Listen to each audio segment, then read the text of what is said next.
Después de la época de oro de DC Comics, la empresa sufriría de fracasos cinematográficos que acabarían con mucha de la popularidad que acumularon con leyendas como Linda Carter, Michael Keaton y Christopher Reeve.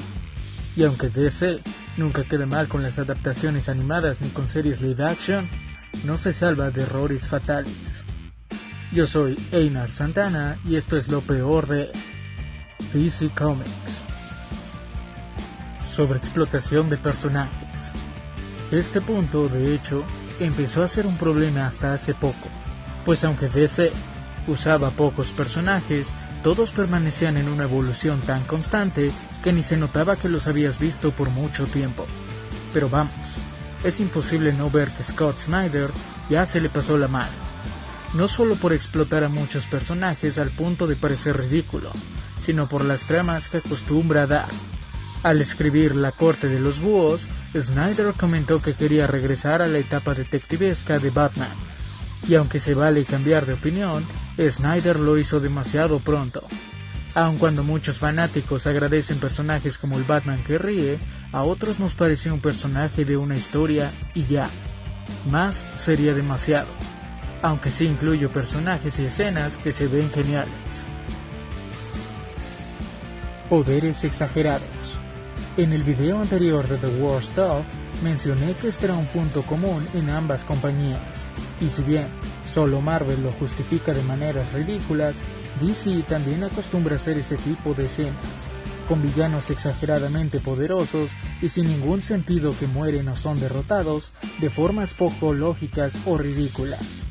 Y aunque es común que en el mundo del cómic se den villanos así de rotos, Marvel y DC han exagerado para mal en múltiples ocasiones. Universo extendido de DC. Aun cuando DC ha sabido hacer joyas en el cine tales como Watchmen, Batman Begins, Batman The Dark Knight, Wonder Woman, Aquaman, V de Venganza, Joker y el reciente Snyder Cut, también han tenido épocas negras de grandes decepciones como Batman y Robin, Batman Forever, Superman Regresa, Linterna Verde, Birds of Prey, Catwoman, Suicide Squad y la Justice League de Joss Whedon. Pero, ¿qué es lo peor de estas películas? ¿Por qué son tan malas? Al producir cualquier tipo de película, lo primero que pensarán las productoras será: ¿dejará dinero?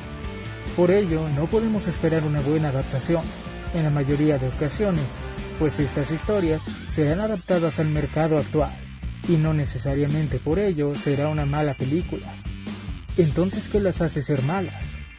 La mayoría de veces, esto se ocasiona porque el director o guionista en cuestión no comprende del todo a los personajes por ilustrar, por lo que no puedes esperar una buena adaptación. En los ejemplos anteriores de buenas películas de DC, no incluía a Shazam por algunas razones, entre ellas, que no es un personaje tan complicado. ¿Qué tiene que ver esto? Que su adaptación no será tan compleja, por lo que no sería justo darle el mismo mérito que Watchmen o V de Venganza.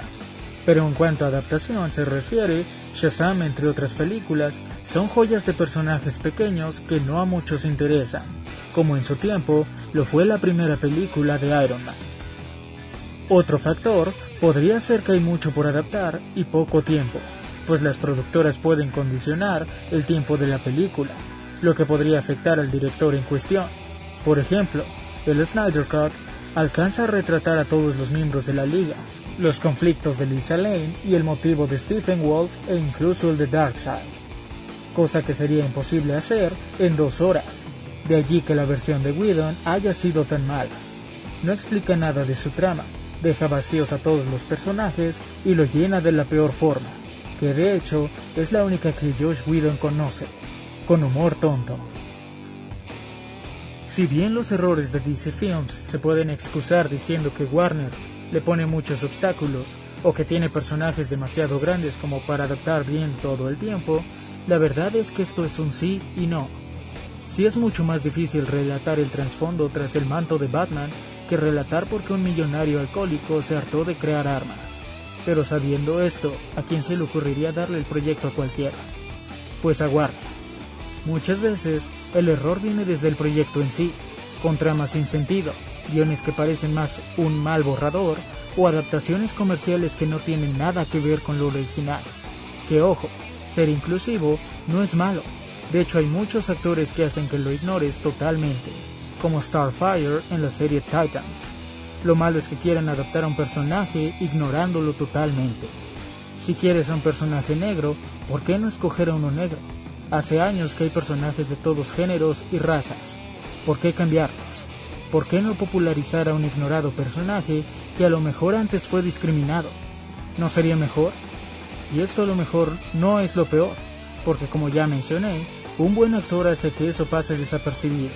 Lo peor es que quieran modernizarlos para mal, con actitudes y personalidades que no solo no tienen nada que ver con el personaje original, sino que ni siquiera encaja en la trama, o incluso la ridiculizan, como Cassandra Cain en Birds of Prey. Y aunque DC no es el único que hace esto, sí ha fabricado algunos de los peores casos. Y bueno, esto fue todo por esta ocasión. No olvides suscribirte, dar me gusta y comentar si quieres más podcasts así. En la descripción encontrarás nuestras diferentes redes sociales. Yo soy Einar Santana con The World Stuff para The Rock to Podcast.